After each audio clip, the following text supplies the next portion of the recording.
자, 안녕하세요. 어제 그 생방송 후에 몇 분이 음식에 대해서 좀 이야기를 더 해달라라는 요청이 있었고, 제가 어제도 그렇고, 오늘도 그렇고, 환자분들하고 진료를 하면서 안 좋은 음식, 그러니까 잘못 생각한 음식에 대해서 이야기를 하다가 연세 드신 분들이 건강하지 않은데 건강하다고 생각하는 음식들에 대해서는 예전에 제가 토론한 적이 많아서 오늘은 굉장히 신경을 쓰시는 분들이 큰 문제를 일으키는 거에 대해서도 좀 이야기를 해보고요. 거기에 앞서서 좀 다른 논문에 대해서 좀 하나 짚어보고 다른 논문 이야기를 하겠습니다. 자, 그래서 두 가지 토픽을 할 건데요. 자, 오늘은 뉴 잉글랜드 저널 오브 메디슨에서 이거는 이제 신장내과 전문의들에 대한 이제 논문인데요. 당뇨는 내분비 전문의께서 하시는데 이제 아무래도 당뇨의 합병증을 신장내과가 많이 핸들을 하다 보니까 어떨 때는 당뇨에 직접 인볼브 할 때도 있고 중환자실에서 그렇지만 이제 대부분 대학병원이나 입원했을 때는 신장내과는 당뇨를 조절했을 때의 합병증에 대해서 관리를 하는 사람이 있고 당뇨 자체는 이제 내분비내과에서 좀 핸들을 하는 경우가 많습니다. 그런데 이제 결과적으로 합병증이 생겼을 때 제가 처리를 해야 되니까 저는 그전에는 이제 신장내과 쪽에서 합병증만 관리하다가 문제가 생기는 것을 좀 일찍 처리를 하거나 예방을 했을 때 더 효율적이고 환자가 굉장히 안 좋아지는 거를 막기 위해서 합병증 일어나기 전에 내과적인 내분비 내과에서 하는 당뇨 관리를 이제 먼저 시작을 해서 제가 내과적으로 이제 그거를 더 많이 하는데요. 일반 신장내과보다는 훨씬 많이. 근데 하여튼 그러다 보니까 이제 사람들이 당신은 신장내과지 당뇨 전문가는 아닌데 왜 그러냐. 그 이유가 이제 콩팥내과가 당뇨의 합병증을 관리하는 과이기 때문에 어쩔 수 없이 당뇨에 대해서 이야기가 안 될 수가 없죠. 그래서 학회지에서도 당뇨에 대해서 이야기가 많이 나오고 있고 여기서 안 보이는 거는 이제 또 당뇨에 대한 약 이번에 잘디언스라는 브랜드 네임에 대한 논문도 이번 학회지에서 떴는데 그거는 시간이 없어서 예전에 벌써 말씀드렸던 거라서 이번에 이거는 포인트는 뭐냐면 중환자실에서 혈당을 대충 어느 정도 이렇게 여유를 가지면서 하는 것과 굉장히 타이트하게 인슐린을 줘가면서 혈당을 조절을 했을 때 타이트하게 정확하게 했을 때 훨씬 환자가 좋을 거라고 생각을 했었는데 그렇지 않다라는 논문이 왈가불가하는 게 지난 15년 동안 계속 있었던 것 같아요.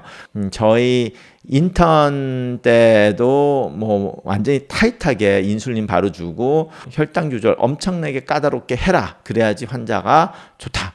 그렇게 해서 14년, 15년 전에 했는데 레지던트 때 그랬는데 한 3년 지나니까 하지 마라 그랬더니 환자들이 너무 더 많이 문제가 생겼다. 그래서 안 했어요. 그랬는데 이제 몇 년을 또 지나다 보니까 조금 더 타이트하게 하는 것도 괜찮을 것 같다. 뭐 왈가불가 하는데 이번에도 거기에 대해서 논문이 나와서 결과적으로 그렇게 타이트하게 조절을 했더니 ICU에서 치료를 빨리 끝내서 일반 병동으로 가는 시점이나 아니면 사망하는 확률이나 별반 차이가 없었다.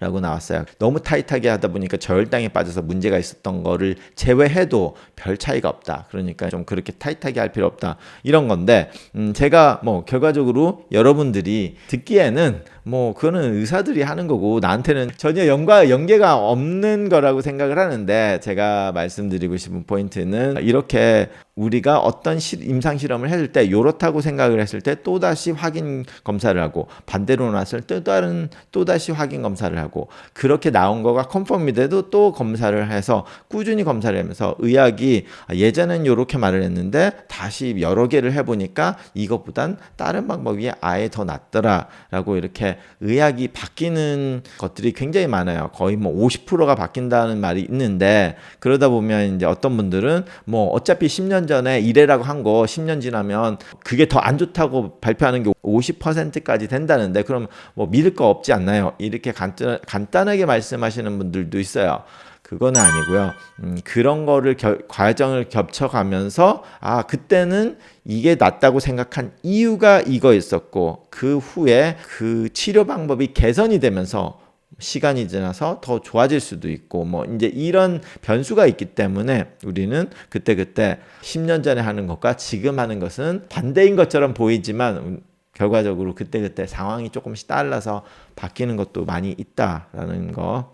왜냐면 의사들이 이랬다 저랬다 하면 너무 믿음이 안 가다 보니까 의사들이 한테 믿음이 없으면 치료가 안 돼요. 왜냐?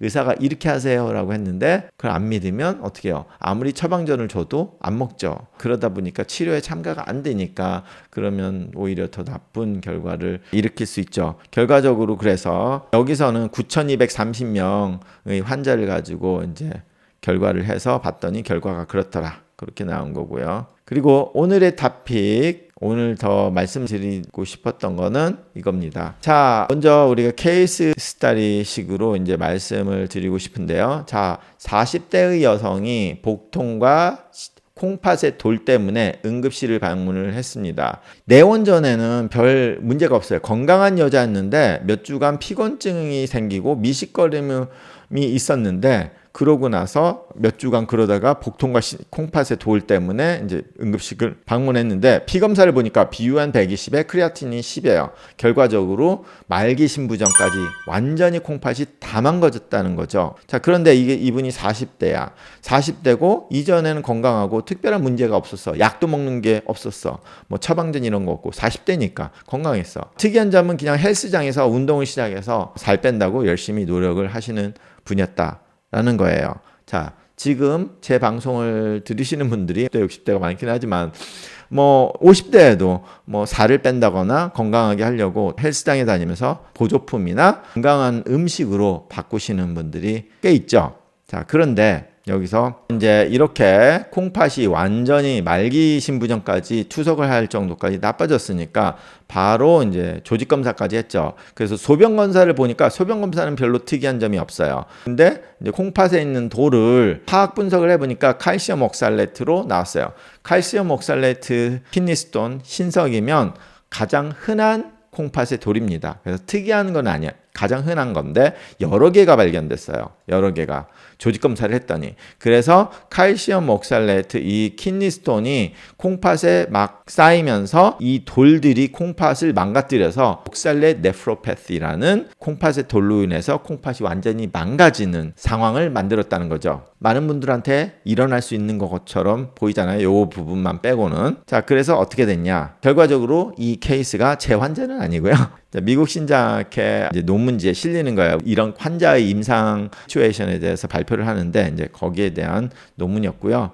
그래서 이게 무슨 문제였을까? 자, 이 사람의 문제는 아니었고요.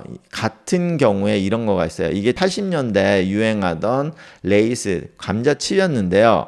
이게 뭐였냐면 지방이 적은, 지방을 흡수가 안 되는 칩이에요. 그러니까 fat free 라고 하는 거에서 좀 더 나가서 지방을 흡수를 못하게 하는 보조품까지 섞인 칩이라서 이걸 먹으면 살이 빠진다. 칩을 먹으면서도. 아니면 살이 안 찐다. 이런 걸로 마케팅이 엄청나게 됐던 제품입니다. 자, 그런데 이제 그것보다 더 지금 많은 분들은 뭐냐면 올리스tat 해가지고 지방을 흡수하게 못 만들어서 살을 빼는 그런 약도 있죠. 그건 처방전 없이 살 수 있는 약입니다. 한국에 한 1990년대 초반에 굉장히 유행했던 거예요. 그럼 지금 안 팔리고 있냐? 지금도 팔리고 있습니다. 자, 요거는 그냥 웹사이트에서 제가 아무나 랜덤하게 이제 올레스타에 대해서 딱 해서 하니까 쿠킹, 건강한 요리를 하는 웹사이트에서 올레스타가 뭐냐 이렇게 설명을 하고 끝에 이 쭉 웹사이트 밑에 가면 이제 올레스타가 안전하냐? 그러니까 yes. 그래서 올레스타를 안전하니까 먹어도 된다. 건강하게 지방을 뺄 수 있는 방법이다 라고 나오고 있어요. 자, 이게 언제냐? 이게 어제 업데이트를 한 거예요. 이 사람이 추가적으로. 옛날 정보가 아닙니다. 어제 업데이트를 했어요. 그렇기 때문에 아직까지도 다리 찌신 분들이 지방을 흡수를 못하게 하는 그런 약들이 이제 올레스tat 이런 걸로 해서 이제 작용을 하는데 이것이 이렇게 지방을 장에서 흡수를 못하게 되면 이게 지방이 칼슘과 결합을 하고 결과적으로 칼슘 옥살레트가 흡수가 돼서 콩팥에서 훨씬 많이 배출이 되면서 콩팥을 망가뜨리는 좀 전에 케이스처럼 40세 여성인데 건강한 여성인데 완전히 콩팥이 끝까지 망가지는 경우도 만들 수 있다. 이런 거를 봤냐? 봤습니다. 저도.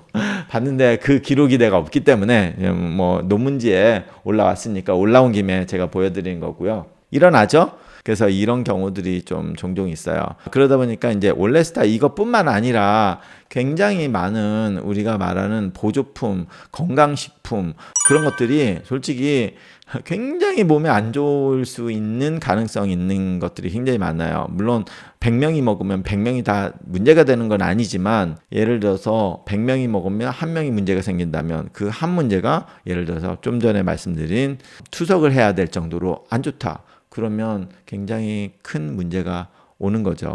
콩팥이 완전히 망가져서 응급실에 오게 되는 분들을 전문적으로 치료하는 의사 입장에서는 종종 보게 됩니다. 자주는 아니에요. 자주는. 그렇기 때문에 그건 그러면 내가 이거 먹었는데 나는 큰일 났겠구나.